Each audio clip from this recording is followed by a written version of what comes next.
Wilujeng enjing barudak. Hari ini kita akan belajar bahasa loma, bahasa hormat, jeung ngapalkeun harti kecap. Bahasa loma. Contoh: balik, datang, dahan, meuli, imah, lempang, kadenge, mawa, sare, nyaho.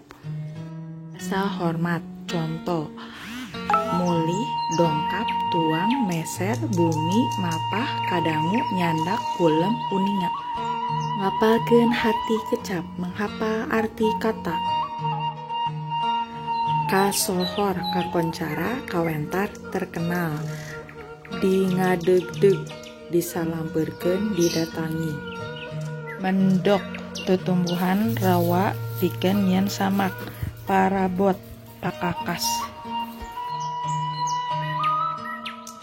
Asepan, parabot, paranti, nyepan, dijieun tina anyaman awi. Dudukuy, topi anu dijieun tinu anyaman awi. Boboko, wadah sangu tina anyaman awi. Hihit, kipas tina anyaman awi. Rumponan, nyukupan kaperluan.